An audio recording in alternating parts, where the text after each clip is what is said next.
आज का हमारा टॉपिक होगा विच डेट्स के बारे में। टॉपिक का नाम क्या है? विच डेट्स। देखिए, पहले वाले क्लास तक हम लोग ये पढ़ चुके हैं कि डेट हिस्ट्री में क्यों इम्पोर्टेंट है ना? क्यों इम्पोर्टेंट है? क्योंकि यदि किसी भी इवेंट के बारे में आपको जानना हो, किसी भी घटना के बारे में आपको जानना हो कि वो कब हुआ था, इसीलिए हिस्ट्री में आपको जो डेट है वो बहुत ही इंपॉर्टेंट लगता है ना? और होना भी चाहिए, होता भी है। समझ रहे बात को? तो यहाँ से आपने पिछले क्लास में ये जाना था कि हिस्ट्री में डेट इसलिए इम्पॉर्टेंट है क्योंकि यदि आपको ये जानना हो कि कोई भी घटना कब घटा था, उसके लिए आपको डेट जानना पड़ेगा, है ना? तो यहाँ से हम कह सकते हैं कि हिस्ट्री में जो डेट है वो बहुत ही इम्पॉर्टेंट है। लेकिन अब बात है कि कौन सा डेट इम्पॉर्टेंट है, विच डेट, कौन सा डेट इम्पॉर्टेंट है। चलिए इसी के बारे में आज हम लोग पढ़ते हैं। क्या लिखा हुआ है देखिए, the criteria for choosing a particular set of dates as important one depends largely on the topic in focus. मतलब क्या हुआ इसका? मतलब ये हो गया कि जिस टॉपिक के बारे में आप पढ़ रहे हैं, जिस टॉपिक को लेकर आप फोकस्ड हैं, उसी टॉपिक का जो डेट है आपके लिए इम्पोर्टेंट होगा। जैसे मान लीजिए यदि आप हिस्ट्री पढ़ते हैं तो हिस्ट्री में आपके सामने बहुत सारे डेट आते हैं कि मुगल का जो लास्ट शासक था वो ये था, उनका मृत्यु ये हुआ, इस प्रकार का आपके सामने आता है ना? तो मतलब क्या हुआ इसका? क्या जिस बारे में आप पढ़ रहे हैं क्या उसका डेट याद रखना क्या आपके लिए इम्पोर्टेंट नहीं है? इम्पोर्टेंट है। मतलब कि यहाँ पे आपने ये सीख लिया अभी तुरंत कि कोई भी डेट इम्पोर्टेंट है कि नहीं है वो किस पे डिपेंड करेगा?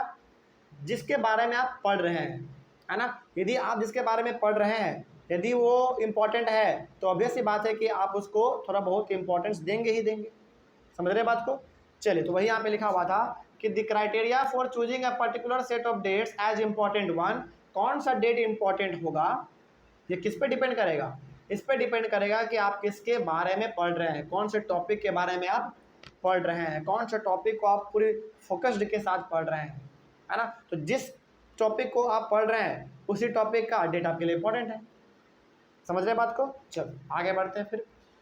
If the subject in focus changes the another set of dates important become important. जैसे आप टॉपिक को बदलते हैं, आपका फोकस किसी दूसरे टॉपिक पे होता है। जैसे मान लीजिए आप पढ़ रहे हैं, फॉर एग्जांपल मान लीजिए आप पढ़ रहे हैं मुगलों के बारे में, मुस्लिम राजाओं के बारे में। तो उस समय पे आप क्या पढ़ रहे हैं? अभी फिलहाल मुस्लिम राजाओं के बारे में पढ़ रहे हैं। तो मुस्लिम राजाओं के बारे में पढ़ते हुए जो आपके सामने डेट आएगा वो आपके लिए इंपॉर्टेंट है, ठीक है। लेकिन अब आपने क्या किया? अब आप पढ़ने लगे ब्रिटिश के बारे में, आपने टॉपिक क्या कर दिया? चेंज कर दिया। तो अब आपके लिए डेट किसका इंपॉर्टेंट होगा? ब्रिटिश के लिए होगा।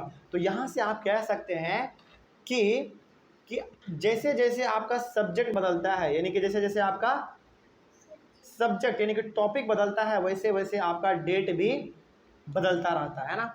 हो सकता है कि पहले आप मुगल के बारे में पढ़ रहे थे तो उस समय पे आपको मुगलों का डेट याद रखने में अच्छा लग रहा हो, है ना? लेकिन जब आपने ब्रिटिश का पढ़ना शुरू किया तो आपको अब ब्रिटिश का याद रखना अच्छा लगने लगा।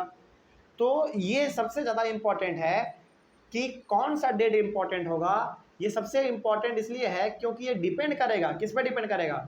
कि कौन से टॉपिक के बारे में आप पढ़ रहे हैं। तो जिस टॉपिक के बारे में आप पढ़ रहे हैं उस टॉपिक का डेट आपके लिए इम्पोर्टेंट हो जाएगा, है ना? चलो आगे बढ़ते हैं फिर। लेकिन हाँ, डेट जो है वो बार बार हमारा जो है वो चेंज होता रहता है ना? कोई डाउट इसमें? मुगलों के बारे में आप अलग डेट के बारे में पढ़ेंगे, फिर से आप अंग्रेज़ों के बारे में अलग डेट के बारे में पढ़ेंगे, है ना? तो जैसे जैसे आपका इंटरेस्ट बदलेगा, आपका टॉपिक बदलेगा, वैसे वैसे आपका डेट भी बदलता रहेगा, ठीक ना? आगे फॉर एग्जाम्पल एक दो एग्जाम्पल लेते हैं हम लोग इसको समझने के लिए। जैसे इन the medieval period, medieval period का मतलब हो गया कौन सा? बीच वाला। हमने कहा था हिस्ट्री हमारा किस हिस्सों में बटा हुआ है? 3 हिस्सों में बटा हुआ है। पहला एंशिएंट, उसके बाद मीडिएवल, उसके बाद मॉडर्न हिस्ट्री। आज जो हम लोग पढ़ रहे हैं वो क्या पढ़ रहे हैं? मॉडर्न हिस्ट्री पढ़ रहे हैं, मॉडर्न हिस्ट्री। लेकिन यहाँ पर एग्जाम्पल लिया गया है मीडिएवल पीरियड का। क्या है देखिए, in the medieval period the literature available was written by the historians who were supported by the rulers themselves. Medieval period में यानी कि जब मुगलों का यहाँ पे शासन था, राजा महाराजाओं वाला जब सिस्टम चलता था, उस समय पे जितने भी लिटरेचर लिखे जाते थे यानी कि जितने भी बुक लिखे जाते थे वो सारा बुक किसके द्वारा लिखा जाता था? हिस्टोरियन के द्वारा लिखा जाता था, यानी कि इतिहासकार के द्वारा लिखा जाता था। और उसको लिखने में सपोर्ट कौन करता था? राजा लोग खुद करते थे, राजा लोग खुद करते थे। मतलब ये हो गया कि मीडिएवल पीरियड में जो भी हिस्टोरियन बुक लिखा करते थे उनको लिखने में मदद कौन करते थे? राजा लोग खुद करते थे। अब थोड़ा सा और आगे बढ़ जाते हैं हम लोग इन द मॉडर्न पीरियड। लेकिन हम लोग यदि मॉडर्न पीरियड का बात करें, the rule of each governor general was written by the British historian. लेकिन मॉडर्न पीरियड में हमारे भारत में शासन किसने किया? अंग्रेजों ने किया, है ना। तो अंग्रेजों के बारे में यदि हम लोग पढ़ेंगे तो अंग्रेज के हिस्टोरियन ने लिखा होगा ना, अंग्रेज के इतिहासकारों ने लिखा होगा। क्या हम लोग लिखेंगे क्या अंग्रेजों के बारे में? अंग्रेज के बारे में हम लोग नहीं लिखे होंगे, हिस्टोरियन ने लिखा होगा जो कि ब्रिटिश के खुद होंगे, ब्रिटिशर्स खुद होंगे, है ना। तो यहाँ पे आपने क्या समझा? यहाँ पे आपने ये समझा कि मीडिएवल पीरियड के बारे में यदि आप पढ़ रहे हैं तो उसका डेटा को याद रखना पड़ेगा। लेकिन यदि आप मॉडर्न पीरियड के बारे में पढ़ रहे हैं तो मॉडर्न पीरियड का आपको डेट याद रखना पड़ेगा। तो देखा ना, जैसे जैसे आपका टॉपिक बदल रहा है, मीडिएवल से आप मॉडर्न में आ गए तो आपका डेट भी क्या होगा? बदलेगा। डेट तो सेम नहीं रहेगा ना। चलिए उसके बाद आगे बढ़ते हैं फिर। लेकिन जो ब्रिटिश हिस्टोरियन जो लिखा करते थे मॉडर्न पीरियड में, वो क्या लिखा करते थे? वो मेनली गवर्नर जनरल के बारे में लिखते थे। अब ये गवर्नर जनरल है क्या? देखिए यहाँ पे पढ़ते हैं हम लोग। This historians begin with the rule of the first governor general. India के फर्स्ट गवर्नर जनरल कौन थे? वारेन हेस्टिंग थे।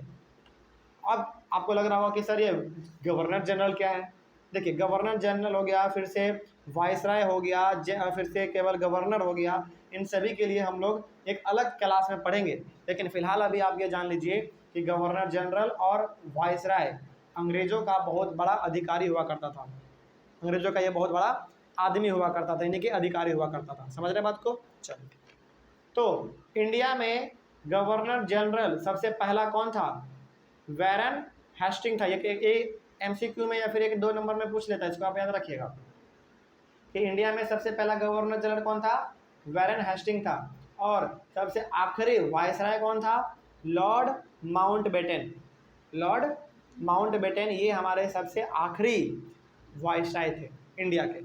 और ये गवर्नर जनरल और वाइसराय दोनों क्या होते थे? अंग्रेजों के बहुत ही बड़े पोस्ट हुआ करते थे। जैसे हमारे यहाँ पे होता है ना IAS IPS DM SSP, उसी प्रकार से इसमें भी हुआ करता था।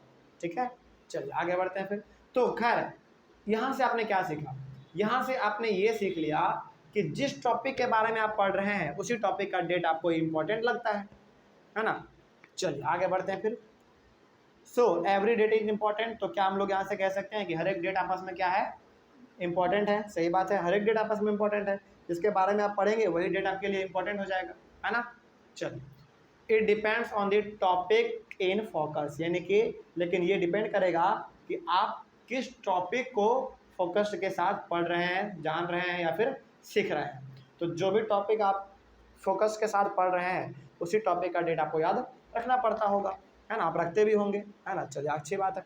तो यहाँ से आपने क्या सीखा? विच डेट्स में इस टॉपिक के बारे में आपने क्या सीखा? इस टॉपिक के बारे में आपने ये सीख लिया कि हर एक डेट आपस में इम्पॉर्टेंट है, बस शर्त यह है कि आप किस टॉपिक के बारे में पढ़ रहे हैं। ठीक है, चलिए आगे बढ़ते हैं फिर। उसके बाद आपके एनसीईआरटी का एक और टॉपिक है, हाउ डू वी पीरियोडाइज। इस टॉपिक के बारे में हम लोग अपने अगले वाले क्लास में पढ़ेंगे। यहाँ तक में कोई डाउट? चलिए, thank you very much and have a nice day.